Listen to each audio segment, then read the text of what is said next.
Deben ser los gorilas, deben ser. Que andarán por allí. Deben ser los gorilas, deben ser. Que andarán por aquí. Y volvimos a De Esto No Se Habla, al 88.7 en Radio La Azotea. Y como todos los jueves tenemos el gran gusto de presentar a nuestro historiador de cabecera, el compañero Franco Manes. ¿Cómo va, Franco? Hola, buenas tardes a todos. Muy bien. ¿Qué tal, Franco? Hola, bien? Julio. ¿En qué habíamos quedado la semana pasada? A ver. La semana pasada habíamos desplegado los inicios de las distintas campañas que hubo contra el indio para ir ocupando el territorio de la provincia de Buenos Aires en un principio y después de todo el sector de la Patagonia a lo largo del tiempo. En esto habíamos hecho referencia, y para empalmar ya directamente con el tema, a que en la época del virreinato también había habido distintas expediciones de los virreyes en algunos momentos claves, cuando había aproximación de malones cerca de la ciudad de Buenos Aires, y que fue defendida también en la zona de Luján, ¿no? Que era donde estaba el otro cabildo. Ajá. Y esto implicó que se tenía que dar una política, ya sea el gobierno virreinal primero y después la gobernación de la provincia en adelante, para poner una fecha después de la época del 20, se tenía que dar una política referida a qué hacer con el tema del indio. Esto siempre va a convivir, a coexistir con los distintos momentos históricos, y luego se va a tomar una definición rotunda, tajante, ya hacia 1878-79, que es lo que vamos a ver. Lo último que habíamos visto nosotros había sido la expedición de Juan Manuel de Rosas, que siempre dijimos que tenía una centrada capacidad de cooptación de los que llamamos, para no andar con contradicciones, indígenas e indios, lo vamos a usar más allá de la definición histórica, indistintamente, como para hacer más fácil el relato. Pero todos sabemos que son los pueblos originarios los que están en esta discusión. Exacto. Así que Rosas, desde su peculiar actividad, que era la que iba a estanciar primero, digamos, y de Saladerín posterior, siempre estuvo en contacto con los indios, porque sus posesiones estuvieron en los sectores más marginales, la expansión pampeana, ya que por herencia recibió la estancia de López, que es la que está, si miramos el mapa de Capital y La Plata, está a la derecha de La Plata. Toda esa zona era la estancia de Rincón de López, y que era por herencia vía materna. Y después tenía otra estancia muy grande en la zona de Cañuelas, que él, en su admiración por San Martín, le va a poner estancia San Martín. Y después había otra en la zona de Monte, San Miguel del Monte.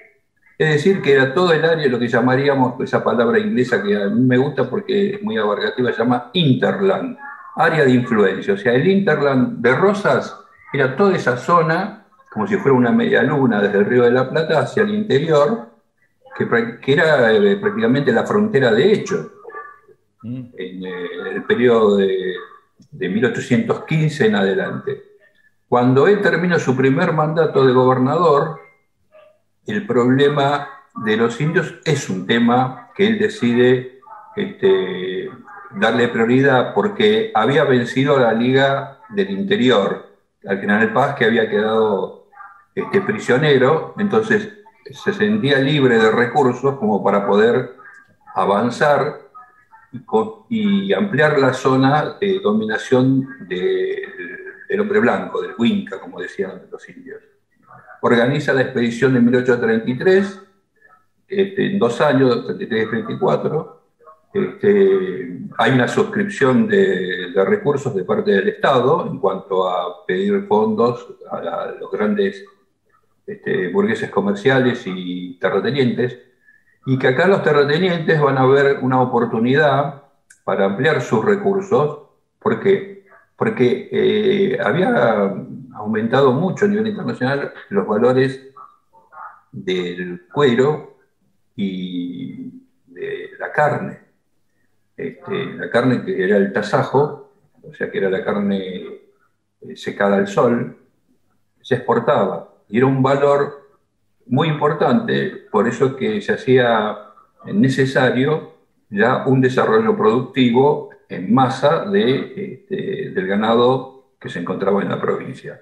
Este valor del ganado va a entrar en choque con las distintas tribus que hasta la zona de Salinas Grandes habían hecho un pacto con Rosas después de esta batalla, digamos, de las luchas del 33-34, de abastecimiento del circuito económico para la exportación de cueros y tasajo. De las salinas obviamente se transportaba la sal, en la cual intervenían los indios amigos, y los indios que eran enemigos habían sido combatidos, habían sido muertos, digamos.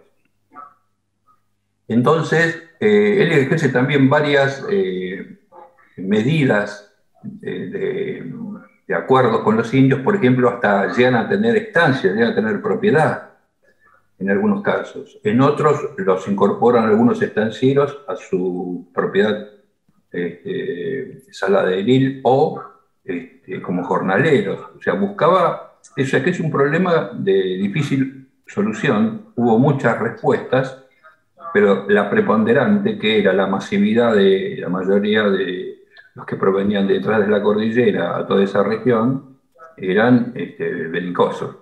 Entonces, esa famosa campaña del 33-34 pone un poco de orden en todo el lugar, porque yo creo que ya había anticipado que había terminado, para que nos tomemos dimensión, que no solamente son números, que hubo 3.200 muertos de los indios belicosos. Recuperaron 1.000 blancos que habían sido secuestrados por los indígenas en sus ataques a las distintas poblaciones que limitaban con Buenos Aires, sur de Córdoba y sur de Mendoza. Perdóname, Franco, pero ¿qué era? Me parece una cifra extraordinaria. Eso te quería preguntar, Franco, ¿qué eran 1.000 que habían sido secuestrados y se lo habían llevado a las tolderías? Claro. O sea, no fue todo, obviamente no fue todo. Lógico.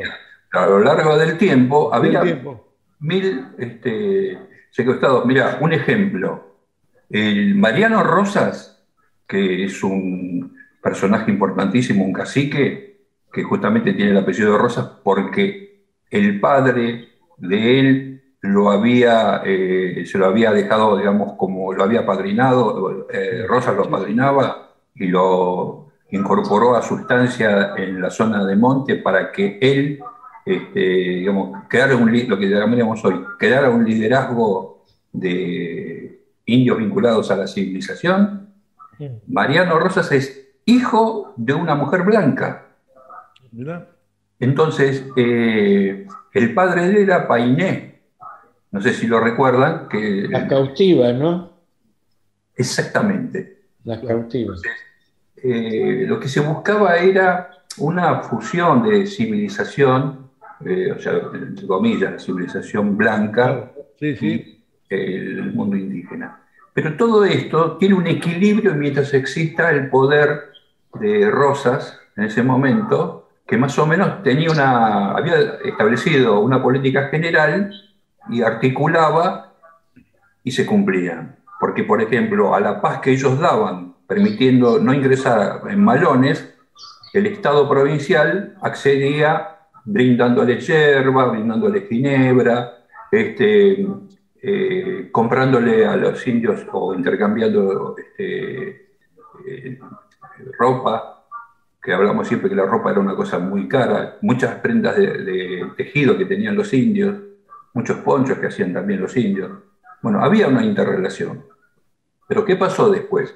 Después vuelven otra vez el periodo del 30, la guerra civil, la muerte de Quiroga, algunas provincias que son tomadas por lo que se llamaban los unitarios, y otra vez, lentamente, empieza a haber crisis, no explosiva en ese momento, pero sí, con el transcurrir de la década, vamos a empezar a ver que hay problemas en las zonas fronterizas, que no llegan a una explosión así contundente, sino que son más o menos sosegadas.